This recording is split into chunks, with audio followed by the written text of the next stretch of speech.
Bom dia, garotada do sexto ano. Aqui é o professor Newton e hoje nós vamos finalizar essa parte do assunto sobre Roma, certo? Vamos falar sobre direito e literatura romana. Hoje nossa última aula. Então vamos lá. Primeiro vamos falar do direito, né? O direito romano, gente, ele influencia até hoje a forma de se constituir leis nos países. Hoje, os países têm constituições, né? O que é uma constituição? Constituição é o grupo, o conjunto de normas, de leis, de regras que vão reger o país. Então, todos os nossos direitos, os nossos deveres, como deve ocorrer a política, a escolha, os mandatos, tudo, gente, está na nossa Constituição, certo? É por isso que às vezes vocês ouvem por aí, isso é inconstitucional, ou seja, seria algo que está fora da Constituição, algo que não deveria ocorrer. Mas a gente precisa recorrer a Roma, que foi onde teve início essa ideia sobre leis escritas. No início, gente, Roma não tinha leis escritas, óbvio, lá no início. As leis era chamado de direito consuetudinário. O que era o direito consuetudinário? Era um direito baseado em costumes, baseado em características culturais, tradições culturais. Então, eles recorriam a esses costumes para resolver conflitos, certo? Então, não existia uma lei escrita. A lei ela era passada de pessoa para pessoa de forma oral. E, basicamente, quem era o juiz, então, né? O juiz era o pater, né? Lembra que são sociedades patriarcais, onde o pai é quem comanda? Então, esse pater que era considerado aí o juiz, né? Era quem sabia como devia ser o certo, como devia ser errado.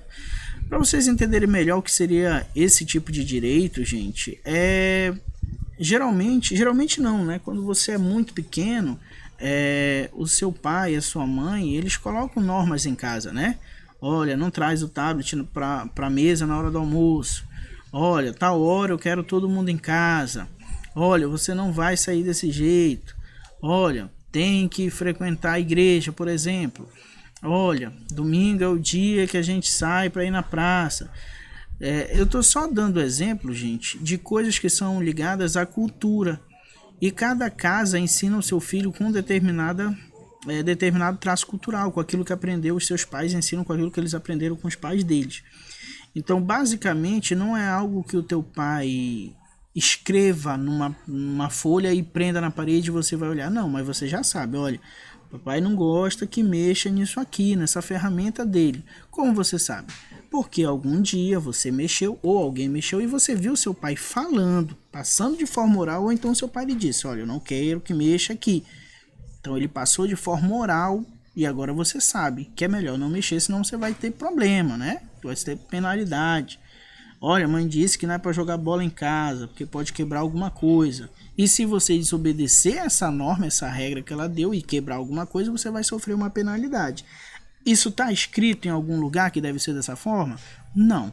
É algo que está baseado nas tradições da sua família e foi passado para você. Então antes era assim que era feito. Só que eu estou falando não de resolver problemas de pai e filho, eu estou falando de resolver problemas de pessoas já adultas.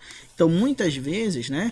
Às vezes você está lá brincando, por exemplo, com seu irmão e a sua mãe mandou não jogar bola, vocês estão jogando e aí o seu irmão vai, chuta a bola e quebra tudo lá, quebra o espelho, quebra tudo. Aí a sua mãe vem, os dois vão apanhar os dois. Você acha o quê?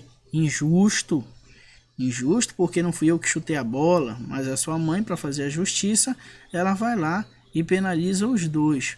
Ou seja, né, a sua mãe é que vai legitimar aí o que é certo e o que seria errado. Ela vai aplicar a justiça. Era isso que fazia o pater naquela sociedade romana daquele tempo. Então existiam as pessoas que se sentiam injustiçadas. Tá? E essas pessoas que se sentiam injustiçadas eram os plebeus. Eles tinham os menores direitos. Até porque muitas vezes os pater, que eram patrícios, eles como eles transmitiam a lei oral, muitas vezes eles faziam essas leis de conformidade com seus próprios interesses e deixavam os interesses da plebe de lado, tá? Então é por isso que nós já falamos, inclusive, a respeito disso. Nós vamos ter aí a plebe se sentindo prejudicada, né, porque as decisões eram tomadas pelos patrícios, e eles vão se revoltar, eles vão fazer pressões, eles vão fazer manifestações para que existisse um direito mesmo que pudessem resguardar todos, inclusive eles, a ideia de direito para todos, as leis para todos, certo? Por isso que a gente costuma dizer que o direito romano foi uma espécie de conquista da plebe, porque foi a plebe que lutou por isso, certo?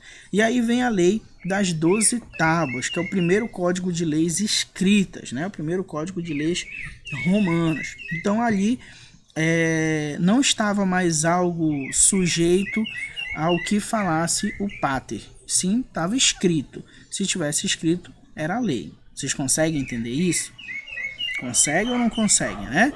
Então, isso vai facilitar para que os plebeus tenham acesso à justiça, tá?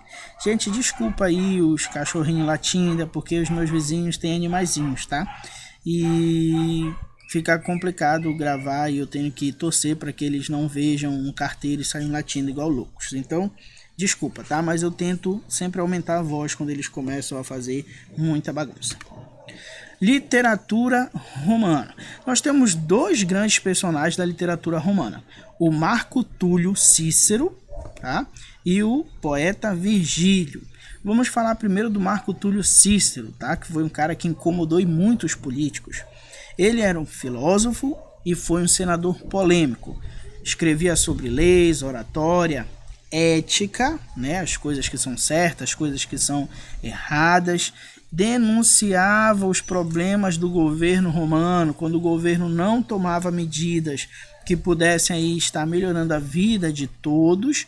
Então ele fazia lá as suas denúncias, enaltecia, valorizava as realizações do povo, e isso vai fazer com que ele tenha inimigos, né? Aquelas pessoas mais importantes, aquelas pessoas que estavam ligadas ao governo, os próprios governantes, viam em Túlio Cícero um inimigo, alguém que estava ali para denunciar o seu governo.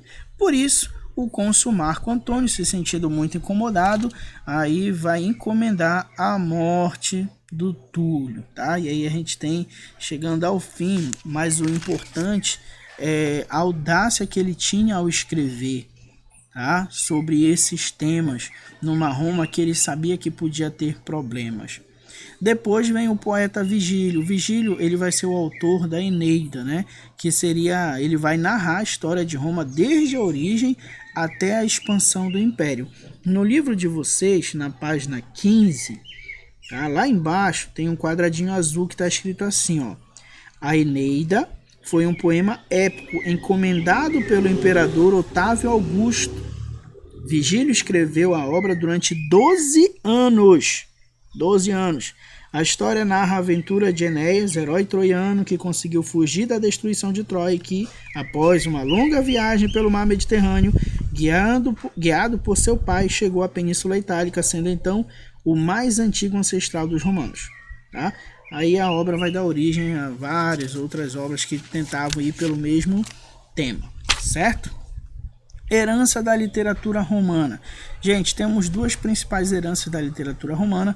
Uma é o gênero literário conhecido como fábula. Se vocês ainda não estudaram com a professora de português, com certeza vocês vão ver ainda.